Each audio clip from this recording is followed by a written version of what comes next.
চাকরি প্রত্যাশী বন্ধুরা, আশা করছি সবাই ভালো এবং সুস্থ আছেন। তো আজকে আবারও হাজির হলাম হলো আকিস গ্রুপের নতুন করে একটা নিয়োগ নিয়ে। আপনারা চাইলে এখানে সরাসরি সাক্ষাৎকার দিয়ে বা ইন্টারভিউ দিয়ে আপনি চাকরি নিয়ে আসতে পারেন। তো এর আগে যারা গেছিল তারা কিন্তু অবশ্যই পরীক্ষা দিচ্ছে, সেখানে জানে, এবং তারা অনেকেই বলছে যে তাদের চাকরি হওয়ার সম্ভাবনা আছে। তো আসলে আপনারা চেষ্টা করবেন আপনারা এখানে আবেদন করার জন্য এবং সরাসরি সাক্ষাৎকার দিয়ে এখানে চাকরি নেওয়ার জন্য। তো এখানে যে নিয়োগটা আছে সেটা আমরা A to Z দেখাবো। দেখানোর পরে যে বিষয়টা বুঝবো সেটা হচ্ছে কীভাবে আপনারা যাবেন এবং কী ধরনের ডকুমেন্ট নিয়ে যাবেন, এবং সেখানে প্রশ্ন যে বিষয়গুলো আছে সেগুলো নিয়ে আমরা একটু আলোচনার সর্বোচ্চ চেষ্টা করবো।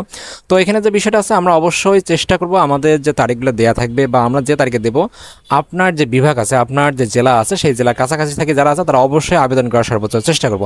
তো অনেকেই চিন্তা ভাবনা করে যে আসলে এই নিয়োগটা তো কিছুদিন আগে ছাড়ছিল, তারা কিন্তু বুঝতে পারেনি, কারণ হচ্ছে বিভিন্ন জেলা চেঞ্জ করে দেওয়া আছে এবং যে যে জেলায় পোস্ট ফাঁকা আছে বা যে জেলায় কাঙ্ক্ষিত হয়নি পূরণ, সেই জেলা সহ সবগুলো কিন্তু এখানে দেওয়া আছে। ঠিক আছে, তাহলে চলুন শুরু করি আমাদের আজকের যে নিয়োগটা আছে সেই নিয়োগটা A to Z দেখবো। ওকে, এটা হচ্ছে কিন্তু আমাদের নিয়োগটা। সেখানে বলা হয়েছে যে এরিয়া ইনচার্জ এবং হিসাব রক্ষক ডিপোতে, এবং সাক্ষাৎকারের স্থান তারা দিয়ে দিচ্ছে। তারা এখানে বিভিন্ন বিভাগের কথা উল্লেখ করছে এবং এখানে যে তারিখের কথা সবগুলো কিন্তু সাথে দেওয়া আছে, এবং এখানে তারা সর্বশেষ 18 জুন 2026 বৃহস্পতিবার পর্যন্ত তারা এখানে নিয়োগ দেবে।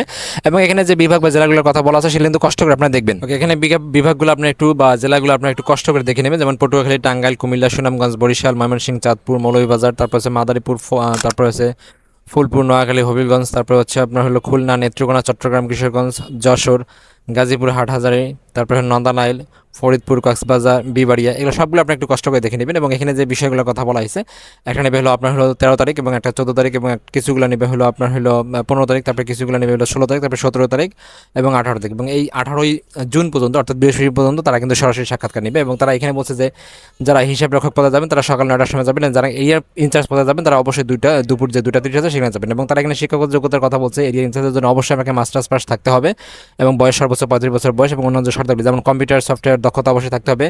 শুধুমাত্র প্রায় পুরুষ প্রার্থীগণ আবেদন করতে পারবেন। লাইসেন্স মোটরসাইকেল থাকতে হবে। এরিয়া ইনচার্জ মোটরসাইকেল বা না থাকলেও সাক্ষাৎকারে অংশগ্রহণ করা যাবে না। এবং তারা এখানে উচ্চতার কথা বলছে 5 ফুট 6 ইঞ্চি। এরিয়া ইনচার্জের জন্য আপনার উচ্চতা লাগবে 5 ফুট 6 ইঞ্চি। পূর্বে আবেদনকারী বা অংশগ্রহণকারীদের সাক্ষাৎকারে পুনরায় অংশগ্রহণ করার কোনো প্রয়োজন নাই। একজন প্রার্থী যে কোনো একটি পদের সাক্ষাৎকারের জন্য অংশগ্রহণ করতে পারবে, যে কোনো 2টা পদে পারবে না। আর এখানে বেতনের কথা বলছে প্রথম অবস্থায় যেটা এরিয়া ইনচার্জ তাদের হলো 24 থেকে 26,000 টাকা, এবং যারা হিসাব রক্ষক আছে তাদের জন্য 19 থেকে 20,000 টাকা। এবং অন্যান্য যে সুযোগ সুবিধাগুলো আছে তার মধ্যে হচ্ছে হলো প্রভিডেন্ট ফান্ড, গ্র্যাচুইটি, উৎসব বোনাস, ইন্টারনেট বান্ডেল, তারপরে হচ্ছে চিকিৎসা সুবিধা, সন্তানের জন্য যে শিক্ষা সহায়তা, টিএডিএ, তারপরে হচ্ছে মোটরসাইকেলের জ্বালানি, মেরামত বিল, এগুলো সবগুলো কিন্তু আপনারা পাবেন। তারা বলছে যে কর্মস্থল বিভাগীয় জেলা অর্থাৎ নিজ জেলা ব্যতীত, অর্থাৎ আপনার বিভাগে হইতে পারে, যেমন হচ্ছে যে আপনার হলো বিভাগ হচ্ছে আপনার হলো ঢাকা, কিন্তু আপনি তার পাশে যে জেলা আছে সেই জেলা থেকে আবেদন করতে পারবেন, কিন্তু চাকরি করতে হবে ঢাকায় গিয়ে সরাসরি। আর যাদের ঢাকা বাসা তাদের পাশের যে জেলা আছে ঢাকার, সেখানে গিয়ে আপনাকে চাকরি করতে হবে।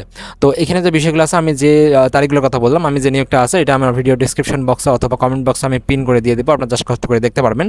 আর এখানে সব থেকে যে বিষয়টা আছে, অবশ্যই আপনাকে আবেদনের সময় যে বিষয়গুলো লক্ষ্য রাখতে হবে সেই জন্য তারা এখানে যে পরীক্ষার ধরনের বলছে লিখিত ও প্রাথমিক যে সাক্ষাৎকার তারা বলছে, এবং আগ্রহী প্রার্থীকে অবশ্যই 2 কপি পাসপোর্ট সাইজের রঙিন ছবি ও ফোন নম্বর সহ পূর্ণাঙ্গ জীবন বৃত্তান্ত, জাতীয় পরিচয়পত্রের ফটোকপি সহ এবং অভিজ্ঞতা সনদ, সকল শিক্ষাগত যোগ্যতা সনদপত্রের ফটোকপি সহ উল্লেখিত স্থানে নির্দিষ্ট তারিখ ও সময় অবস্থায় থাকার জন্য অনুরোধ করা হলো। তারা বলছে যে আপনাকে অবশ্যই একটা সিভি নিয়ে দিতে হবে, বিভিন্ন ডকুমেন্ট যেগুলো আছে এসএসসি, এইচএসসি, অনার্স, মাস্টার্স, এবং আপনার যে এনআইডি কার্ড আছে ছবি সহ সবগুলো সহ আপনাকে অবশ্যই যে তারিখ দেওয়া আছে আপনার যে তারিখে আপনি উপস্থিত হইতে পারবেন আপনার জেলায়, আপনি অবশ্যই সেইখানে এই ধরনের ডকুমেন্টগুলো নিয়ে উপস্থিত হবেন। ঠিক আছে, তো এই সলিউশন মতো নিয়ে একটা। So thank you so much video দেখার জন্য। এই ডকুমেন্টের নতুন প্রতিনিয়ত চাকরি আপডেট পেতে প্রতিনিয়ত চোখ রাখুন আমার এই চ্যানেলটিতে। Thank you so much.